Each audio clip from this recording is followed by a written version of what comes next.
Hey guys, Neil with Mechanical Difficulties here. This is episode 9 of building the Terra-byte, and as you can see, we got radiators now.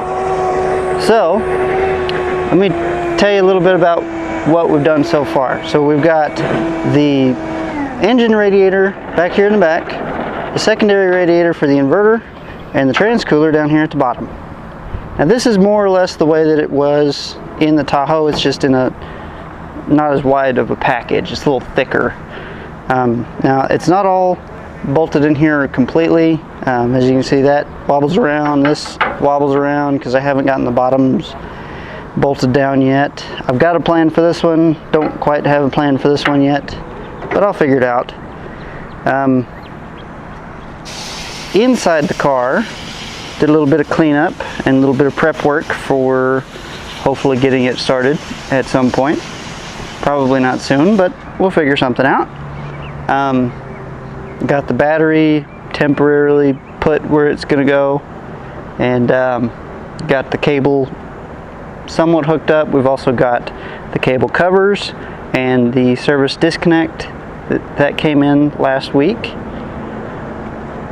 And yeah, so that's basically what I've got. Now I'll just take you for a little bit of a closer look, close up. Okay, so you see here, just like I told you, we've got the, let me scoot you back a little bit. Now that's all I got. Okay, so we got the transcooler here at the bottom, got the secondary inverter cooler here. You can see that is no slouch of a radiator. It is about 2.5 inches thick. This is about an inch thick, maybe an inch and a half. They're both 24-inch wide cooler cores, but the trans is not as big of a deal. And then if you look back here, we've got an Eastwood Ford style radiator. I went with Ford style, not Chevy style, because that Chevrolet style puts the hot side here, the cold side down there. That's not going to work for me, because if I had put the cold side over on this side, then it would have run right into the AC compressor, which can't do. Also, this looks a little bit more Scout factory, you know. So yeah, we got that radiator cap. I got to get a new one. I thought it was going to come with one, but evidently not. You can also see right there, we got a place for coolant temp sensor for the inverter system, which is super nice. Really and truthfully, that was actually the drain plug. I just flipped this thing over and put that in there. So yay! If we have to drain it for whatever reason, we'll just take a hose loose, I guess. Same old everywhere else. Under the hood, haven't really touched anything up. I've got this plastic covering everything up because we've had some storms here lately. I didn't want to get anything wet, any electronics corroded or anything like that. So yeah, that's why that's there. And we'll take you back here.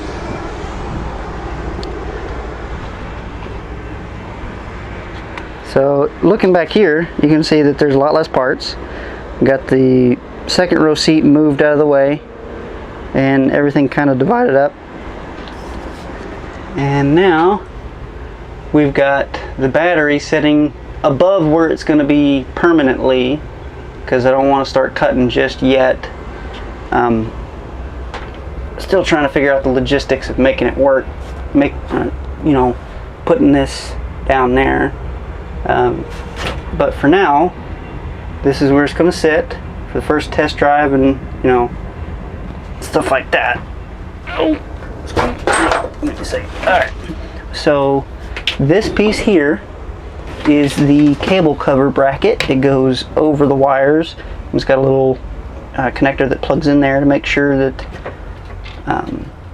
the module knows that this is covered up. And then we've also got the service disconnect, very important. And it goes over on that side there. I don't know if you can see that or not, but it goes in right there. And that's whenever you go to service the battery or do any work on the high voltage system, you take that out to isolate the battery so that it doesn't do like Danger Dan over here. So yeah, there's that. I still haven't tested any of the cells in this battery. They're probably all shot, and I'm probably gonna have to rebuild it, but we got a lot of other things to do before that becomes an issue. So you can also see my fantastic use of my environment here. Obviously that's not permanent. We're just gonna let that ride for right now, because like I said, this is not where this battery is going to set permanently. This is just temporary, and once we get this rust line fixed and get this battery sunk down where it's supposed to be, then we'll worry about poking more holes in the car and getting everything where it's supposed to be. So yeah, okay.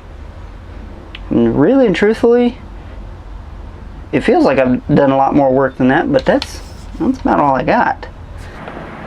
Okay, so yeah, not a whole lot to show you, but a whole lot of work has been done.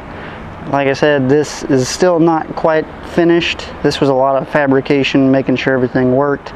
I'm still waiting on radiator fans to put in there. Still have to bolt this stuff in permanently.